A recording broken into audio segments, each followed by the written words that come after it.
Ya, assalamualaikum sedulur. Jumpa kembali dengan channelnya Jelajah Desa.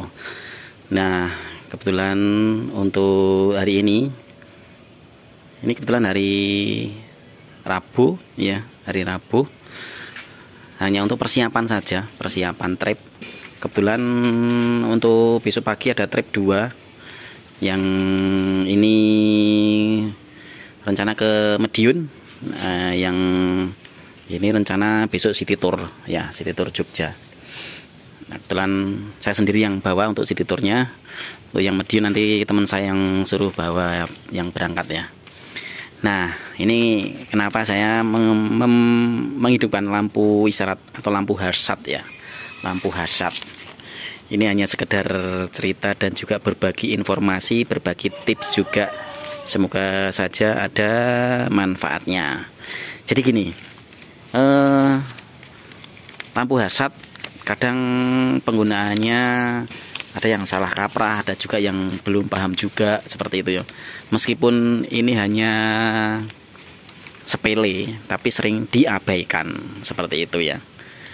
Oke, jadi untuk lampu harsat itu sesuai Undang-Undang Lalu Lintas atau Undang-Undang Nomor 22 Tahun 2009, yaitu setiap pengendara kendaraan bermotor wajib memasang lampu peringatan ya. Lampu peringatan itu ya salah satunya lampu sen atau lampu harsat itu. Nah, lampu ini sebenarnya digunakan di saat darurat saja ya. Lampu peringatan di saat darurat saja, misalkan di saat kita jalan tiba-tiba kendaraan ini mogok ya atau macet, istilahnya baik itu bocor ban atau kerusakan apa yang ringan, kan harus berhenti mendadak, harus dipinggirkan. Nah, di saat di jalan ramai itu meskipun kita sudah menepi ya, sudah menepi sampai keluar badan jalan, itu harusnya menghidupkan lampu harsat ya, lampu peringatan seperti itu ya, dihidupkan. Nah, makanya warnanya kuning. Nah, warnanya kuning. Kuning itu kalau di lampu lalu lintas kan tandanya hati-hati, mulai, atau namanya juga peringatan, perhatian, agar mata pengendara lain, yang pengguna jalan lain itu melihat sesuatu warna yang berkedip. Nah, karena kalau penglihatan kita di saat di jalan itu hanya satu titik ya, hanya satu titik, tidak bisa secara keseluruhan. Tidak bisa secara keseluruhan melihat kondisi kanan kiri jalan. Dan kadang benda sebesar ini pun tidak bisa terlihat secara jelas di saat di pinggir jalan, karena konsentrasi pengendara itu beda-beda ya, tidak bisa disamaratakan, tidak bisa samakan. Nah, ini dia berkedip secara konstan seperti ini ya. Ada juga yang agak cepat ya, durasinya cepat, kedipnya cepat seperti itu. Nah, kan tetapi biasanya ada yang menghidupkan di saat sambil jalan, misalkan iring-iringan atau masuk dalam terowongan, atau di saat mau nyebrang perempatan ya. Itu ternyata di undang-undang atau pihak lalu lintas itu salah ya, menurut mereka salah ya. Akan tetapi ada yang punya istilah untuk sebagai menjaga diri. Untuk harsat ini selalu dengan tombol lampunya ada segitiga merah, sebenarnya segitiga ya, merah, segitiga pengaman. Namanya juga tanda darurat untuk peringatan pengamanan. Biasanya kalau saya sendiri biasanya menggunakan ini memang di saat misalkan saya berhenti berhenti di pinggir jalan meskipun hanya sebentar, saya kadang ya kalau tidak lupa ya, namanya orang pasti ada lupanya juga.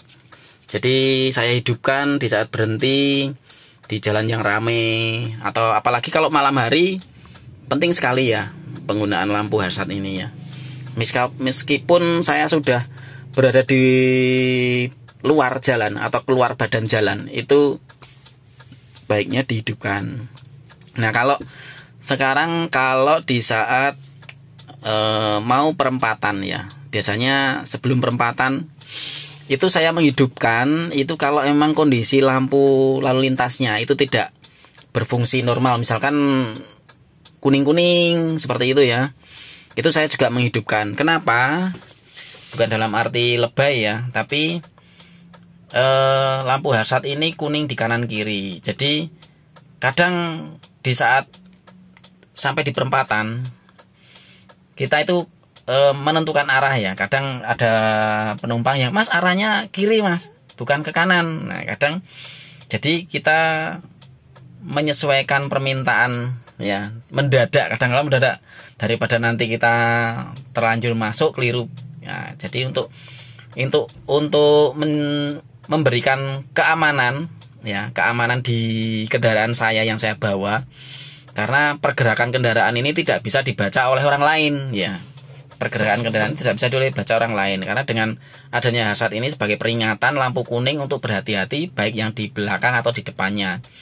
Kalau di depannya otomatis yang lawan arah ya, dia melihat secara lawan arah. Kalau yang di belakangnya ya melihat kendaraan yang di depannya. Nah, kendaraan yang baru datang berada di belakang itu juga harus hati-hati ya, tidak asal ambil mendahului dari kiri atau dari kanan seperti itu. Begitu ada lampu hazard, emang kita harus persiapan itu kendaraan arahnya mau belok kemana gitu, atau mau kemana gitu. Tapi kalau di undang-undang lalu lintas itu tidak perlu menghidupkan lampu hazard untuk yang di perempatan.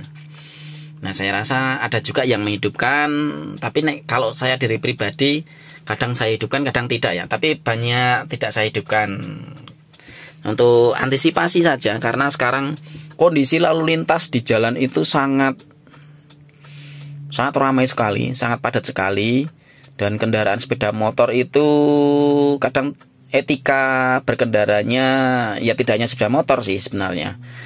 Banyak sekali kendaraan mobil besar pun ada juga seperti itu.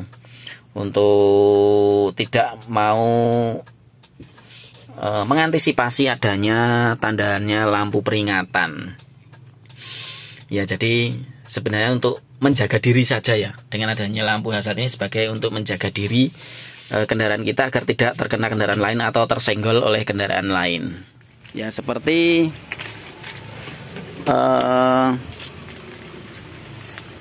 misalkan saat beriringan ya, kendaraan iring-iringan konvoi, katakanlah lebih dari 5 kendaraan, ada juga yang menghidupkan lampu hazard ini ya. Lampu hazard ya, itu sebenarnya tidak perlu karena bukan sebuah darurat ya, karena tidak darurat. Iring-iringan karena sekarang kondisi kendaraan juga ramai. Selama jalannya benar ya masih aman-aman saja ya. Kalau saya untuk yang di perempatan itu, tapi kalau untuk beriring-iringan masuk terowongan, kalau masuk terowongan asal dihidupkan lampu kota sudah. Saya rasa untuk kendaraan ini sudah terlihat jelas ya, terlihat jelas oleh pengendara lain kalau di situ ada kendaraan.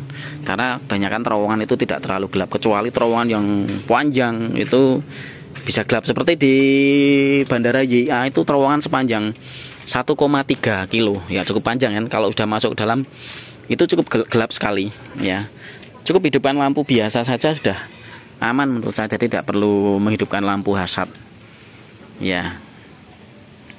Tapi kembali lagi kepada masing-masing pengguna kendaraan, kurangnya memperhatikan cara berkendara atau etika berkendara itu masih sering diabaikan. Tapi ya namanya manusia itu menurut saya sih lumrah ya. Namanya juga di jalan itu kadang hal sepele tapi diabaikan. Ya mungkin itu saja informasi dari saya untuk soal lampu harsat.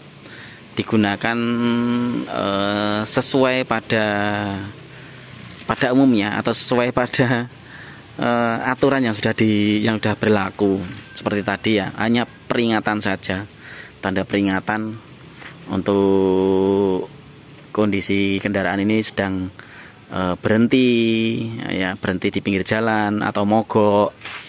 Kalau beriringan tidak usah, kalau dimasuk terowongan juga tidak perlu karena jalan tidak sedang darurat ya. Nah, kalau di perempatan itu saya masih kalau diri pribadi saya sendiri masih memaklumi karena ya kendaraan seperti ini agak besar ya. Saya rasa untuk menghidupkan lampu harsat di sebelum perempatan itu khusus untuk kendaraan yang berbadan besar. Karena pergerakan kendaraan kadang bisa belok kiri atau belok kanan.